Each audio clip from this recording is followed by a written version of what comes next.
இன்றைக்கும் இந்த நாளில் உங்களை பார்க்கிறது சந்தோஷம். கர்த்தர் நல்லவர், அவர் நம்மை பலப்படுத்துகிறவர், நம்மை ஆசீர்வதிக்கிறவர், நம்மை உயர்த்துகிறவர், நம்மை எல்லா ஸ்தானங்களிலும் மேன்மையாக வைக்கிறவர் தான் அவர். இன்றைக்கும் அப்படிப்பட்ட ஒரு நல்ல நாள் ஆண்டவர் கொடுத்திருக்கிறார், அவருக்கு நன்றி செலுத்துவோம். 1 சாமுவேல் 30:6 இப்படி இருக்கு. தாவீது மிகவும் நெருக்கப்பட்டான். சகல ஜனங்களும் தங்கள் குமாரர் குமார்த்திகள் நிமித்தம் மனக்லேசமானதினால் அவனை கல்லெறிய வேண்டும் என்று சொல்லிக் கொண்டார்கள்.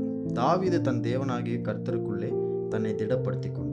இந்த வசனத்தினுடைய தொடக்கத்தையும் முடிவையும் நீங்கள் பார்க்கும்பொழுது 2 டிஃப்ரெண்ட்டான ஒரு காரியத்தை சொல்லப்பட்டிருக்கும். முதலாவது லைனில் என்ன சொல்லப்பட்டிருக்குன்னா, தாவீது மிகவும் நெருக்கப்பட்டான். கடைசி லைனில் என்ன சொல்லப்பட்டிருக்குன்னா, தாவீது கர்த்தருக்குள் தன்னை திடப்படுத்தி கொண்டான். ஸோ ஒரு காரியத்தை நம்ம புரிஞ்சுக்கணும் அப்படின்னா, எப்போ நெருக்கப்படுகிறோமோ அப்போ நம்மை திடப்படுத்தி கொள்ளணும், நம்மளை ஸ்ட்ரென்தன் பண்ணிக்கணும், நம்மளை பலப்படுத்தி கொள்ளணும் அப்படின்றத நம்ம புரிஞ்சுக்கொள்கிறோம். ஒவ்வொரு நாளும் நம்மளுக்கு நிறைய நெருக்கங்கள் இருக்கும், சவால் பிரச்சனைகள்லாம் இருக்கும்.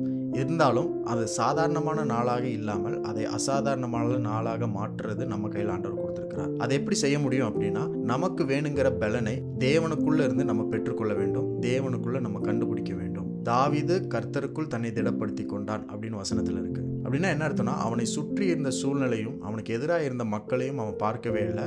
அவனுக்கு வேணுங்கிற பலனை எங்கே பெற்றுக்கொள்ள முடியும் அப்படின்றத தான் அவன் தேடிக்கொண்டிருந்தான். அதை கர்த்தருக்குள் அவன் கண்டுபிடிச்சான். தாவீது நெருக்கப்பட்டான். ஜனங்கள் எல்லாம் அவனை கல்லெறிஞ்சு கொன்றணும் அப்படின்ற ஒரு நிலையில் இருக்கிறாங்க. ஆனாலும் தேவனுக்குள் அவனுக்கு வேணுங்கிற பலன் இருக்குது, கர்த்தருக்குள் அவனுக்கு வேணுங்கிற ரிசோர்ஸஸ் இருக்குது, அவனுக்கு வேணுங்கிற பொருளாதாரம் இருக்குது, அவனுக்கு வேணுங்கிற சுகம் இருக்குது அப்படின்றத தாவீது அறிந்து கொண்டான். பொதுவாகவே யாராவது ஒருவர் நெருக்கப்படும் பொழுது அவங்களுக்குள்ள இருக்கிற பலன் எல்லாம் இழந்து போயிடுவாங்க. மென்டல் ஸ்ட்ரென்த்தாக இருந்தாலும் சரி, ஃபிசிக்கல் ஸ்ட்ரென்த்தாக இருந்தாலும் அவங்க இழந்துருவாங்க. ஆனால் கர்த்தருக்குள் பலப்படுத்தி கொள்வதற்கு தான் தேவன் ஒவ்வொரு நாளையும் நம்மளுக்கு கொடுத்திருக்கிறார். எப்பெல்லாம் நம்முடைய பலன் இல்லாமல் போகிறதோ, அது தொலைந்து போகிறதோ, குறைந்து போகிறதோ, அந்த நேரத்தில் ஆண்டவருக்குள்ள ஒரு பலன் இருக்குது, அவருக்குள்ள தேவையான எல்லா காரியங்களும் இருக்குன்றதை புரிந்து கொண்டு அவைகளால் நம்மை நிரப்பிக்கொள்ளும் பொழுது என்ன நடக்கும்னா, நம்முடைய பலத்தில் பார்க்க முடியாத வெற்றிகளையும் சக்ஸஸையும் ரெஸ்டரேஷனையும் நம்மளால் பார்க்க முடியும். இந்த அதிகாரத்தை தொடர்ந்து நீங்கள் படிக்கும் பொழுது, பெலிஸ்தியர் தாவீதிலிருந்து என்னென்னலாம் எடுத்துகிட்டு போனாங்களோ எல்லாவற்றையும் தாவீது திருப்பி கொண்டான். He restored everything from the enemy. தாவீதின் இடத்துல பெரிய பலன் கிடையாது, அவனிடத்துல பெரிய இராணுவம் கிடையாது. அந்த நேரத்தில் வெறும் 400 பேர் தான் கையில் இருக்கிறாங்க.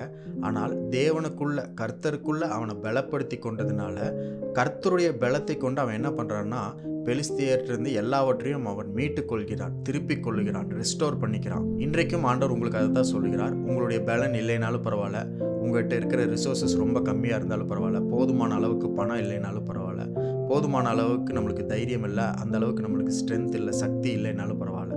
எப்பெல்லாம் நீங்கள் கர்த்தருக்குள் உங்களை பலப்படுத்தி கொள்கிறீங்களோ அப்படின்னா, அவருடைய பலனை எடுத்து உங்களுக்குள்ளே நீங்கள் வச்சுக்கிறீங்களோ, அப்போது உங்களால் பார்க்க முடியாத வெற்றி எதுவுமே இருக்காது. உங்கள் பலத்தினால் நீங்கள் அடைய முடியாத வெற்றிகளையும் உயர்வுகளையும் ஆசீர்வாதங்களையும் கர்த்தருக்குள்ளே உங்களை பலப்படுத்தி கொள்றதுனால நீங்கள் பார்க்க முடியும். ஒருவேளை இது கேட்கறதுக்கு நல்லா இருக்குது, ப்ராக்டிக்கலாக எந்த அளவுக்கு நம்ம செய்வோன்றது தெரியல.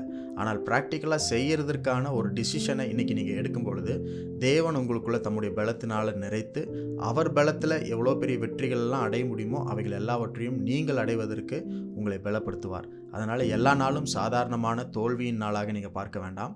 ஒருவேளை சாதாரண தோல்வியின் நாளாகவே இருந்தாலும் பரவாயில்ல, நீங்கள் அதை வெற்றி உள்ள பிரம்மாண்டமான அசாதாரண நாளாக மாற்றுவதற்கான பலனை கர்த்தருக்குள்ளேருந்து நீங்கள் எடுத்து உங்களுக்குள்ளே வச்சுக்கணும். இன்றைக்கும் அப்படிப்பட்ட ஒரு நல்ல நாளாக ஆண்டவர் உங்களுக்கு கொடுத்துருக்கிறார். அதுக்காக ஆண்டவருக்கு நன்றி செலுத்துங்க.